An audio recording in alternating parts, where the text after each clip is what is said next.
মামা আবার লাগাই দিলেন। মামা কিন্তু রেগে গেছে। মামা ডালাটা কিন্তু উঠাই দিয়ে দিছি যাতে রোদ একটু কম লাগে, আর মাথায় অবশ্য ক্যাপ নিয়ে নিছি। আঙ্কেল এটা কি ফল? আসসালামু আলাইকুম guys, welcome back to my YouTube channel.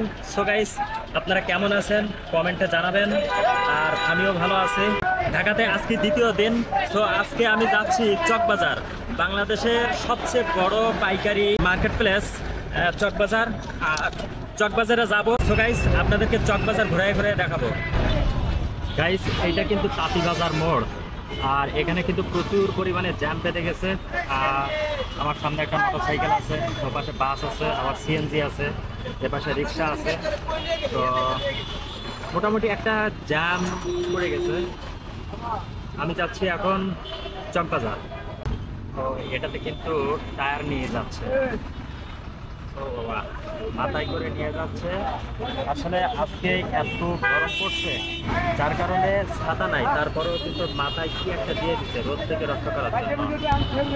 একটু জ্যামে বসে আছি, আর রিক্সার ডালাটা কিন্তু উঠাই দিয়ে দিচ্ছি যাতে রোদ একটু কম লাগে, আর মাথায় অবশ্য ক্যাপ নিয়ে নিছি। আমরা যাচ্ছি বাম সাইড দিয়ে, আর এই ডান সাইডে যে ব্রিজটা উঠছে এটা কিন্তু বাবুবাজারের ব্রিজ। যেহেতু আমরা যাব চকবাজার, এই যে এখানে ঠেলা গাড়ি, আর ঠেলা গাড়িতে বোঝাই কিন্তু লোড দেওয়া হচ্ছে। এখানে কিন্তু সব কিছু যা যা দেখছেন সব পাইকারি বিক্রি হয়, আর এইখান থেকে মানুষ বাংলাদেশের বিভিন্ন জায়গা থেকে ক্রেতারা আসে তারা ক্রয় করার জন্য। এই যে একটা ঠেলা ভ্যান গাড়িতে বোঝাই নিয়ে যাচ্ছে।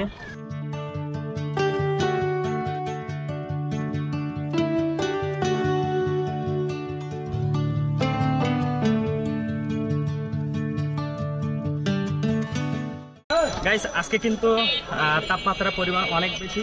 আমার ক্যামেরা কিন্তু ওভার হিটিং হয়ে যাচ্ছে, যার কারণে আমি ভিডিও করতে পারতেছি না। তারপরে যতগুলো সম্ভব আমি ভিডিও করার চেষ্টা করতেছি।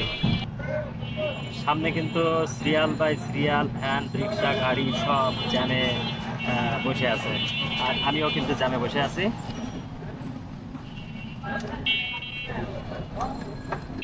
এখানে কিন্তু অনেক দোকান আছে, ছোটখাটো দোকান, ব্যাগের দোকান দেখা যাচ্ছে, ডাইনেও ব্যাগের দোকান, আর এখানে কিছু কিছু ব্যাগের দোকান দেখা যাচ্ছে। এটা কিন্তু মাথায় করে প্লাস্টিক নিয়ে যাচ্ছে, বোতল হবে হয়তো বা।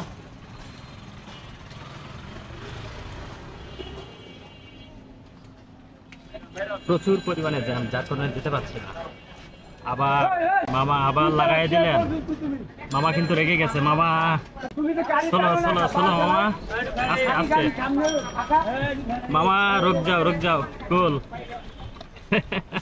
অতিরিক্ত তাপের কারণে মানুষের মাথা ঠিক নেই, আবার পিছন থেকে যদি মেরে দিচ্ছে মানে মাথা হট হয়ে যাচ্ছে আর কি, তাই তো মামা? মাথা ঠিক নেই, সবাই মাথায় বোঝা করে কিন্তু নিয়ে যাচ্ছে এখান থেকে, কারণ ভ্যান রিক্সা এইগুলো নেওয়ার সময় নেই, কারণ জ্যামে বসে থাকবে কে? এই যে একটা আড়ে লাগাই দিছে গাড়ি, এই একটা ঠেলা গাড়ি আসতেছে। চকবাজারের ভিতরে কিন্তু সবচেয়ে উঁচু একটা বিল্ডিং সোলাইমান টাউন, এটা হলো চক সার্কুলার রোড, চকবাজার, ঢাকা 1211। এই যে বিল্ডিংটা আপনারা দেখতে পাচ্ছেন, এই ছোটখাটো দোকান। এবার কিন্তু মূলত চকবাজারের ভিতরেই প্রবেশ করছি আমরা।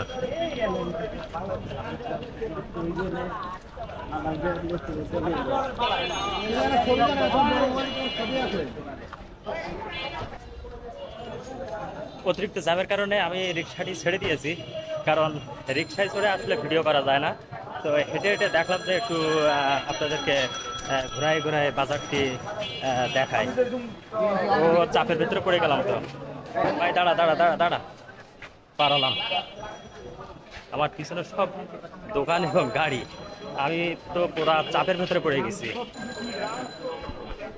এই যে এখানে সব পাইকারি দোকান, এপাশে পাইকারি দোকান, এপাশে প্লাস্টিক, সব প্লাস্টিক। এপাশে বাচ্চাদের সব খেলনা আইটেম। গাইস, বলছিলাম যে যেখানে খেলনা আইটেম পাবে, শুধু যেখানে খেলনা আইটেম বিক্রি হবে শুধু সেখানে খেলনা আইটেমই বিক্রি হবে। এই যে খেলনা আইটেম, এই যে বাচ্চাদের পিস্তল, এ বাজার হলো বাংলাদেশের সবচেয়ে বড় পাইকারি মার্কেট প্লেস। চকবাজারে পথ হারিয়ে ফেলছি আমি, মানে অনেকদিন আগে আসছিলাম, এই জন্য ঠিকঠাক পথটা চিনতে পারছি না। আর আমি যাব যে মশলা বাজারে। তো ঢাকাতে আসছি, ভাবলাম যে কিছু মশলাপাতি কিনে নিয়ে যায়। তো অবশেষে এই যে পালাম মশলার আইটেম। এখানে কিন্তু সব মশলার আইটেম। এটা কি আলু বোখারা? আচ্ছা, কত করে এটা?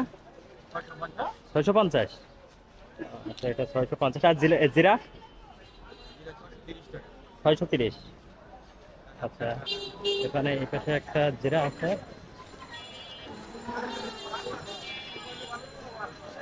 এখানে এখানে ডান সাইডে এবং বাম সাইডে, মানে এইখানে শুধু মশলার আইটেম। এখানে কালিজিরা, এলাচ, বাদাম, তারপরে এই যে সব কিছু, মানে যাবতীয় মশলার আইটেম এই বাজারে পাবেন এবং পাইকারি দরে।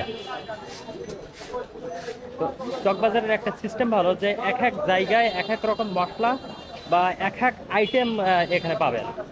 মানে এক জায়গায় শুধু যদি মশলা আইটেম থাকে তাহলে শুধু মশলা আইটেমই পাবেন। আর যদি যেখানে দেখবেন যে পলিথিন আইটেম পাবেন সেখানে কিন্তু পলিথিন আইটেম পাবেন।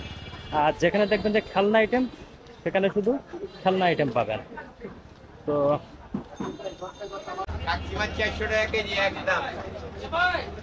তো গাইস, এখানে এই যে মাংস ঝুলানো দেখতে পাচ্ছেন, এটা হলো গরুর মাংস আর খাসির মাংস।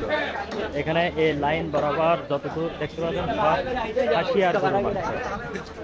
এখানে এই যে গরুর মাংস, খাসির মাংস, এই হলো খাসির মাংস ঝুলানো। আর এটা এই যে খাসির মাথা ঝুলানো আছে। আর এটা হলো ফুলকা আর গরুর রান ঝুলানো।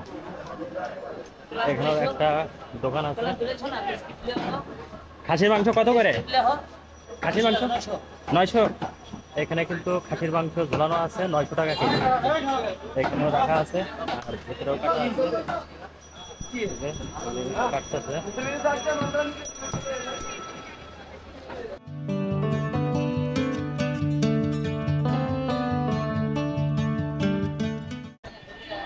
আঙ্কেল, এটা কি ফল? টিপা বল এটা। হ্যাঁ, টিপা ফল। চিপা ফল? টিপা টিপা পায়লা গোড়া। পায়লাগোড়া? হ্যাঁ। কত করে এটা কেজি? 400 টাকা কেজি। 400 টাকা কেজি। আর এটা? এটা 300 টাকা কেজি। আমলকি বা ফ্রেশ আমলকি? তো আমলকি বলো একের মাল। 300 টাকা কেজি। আর এটা 400 টাকা কেজি। হ্যাঁ। এটা খেতে মিষ্টি? এটা টক মিষ্টি। আচ্ছা। উনি আমাকে যেভাবে বললো, আসলে ফলটা আমি নতুন দেখছি আর ফলটার নাম আমি এখনো বলতে পারবো না। যদি আপনারা বলতে পারেন তাহলে অবশ্যই কমেন্টস করে জানিয়ে দিবেন।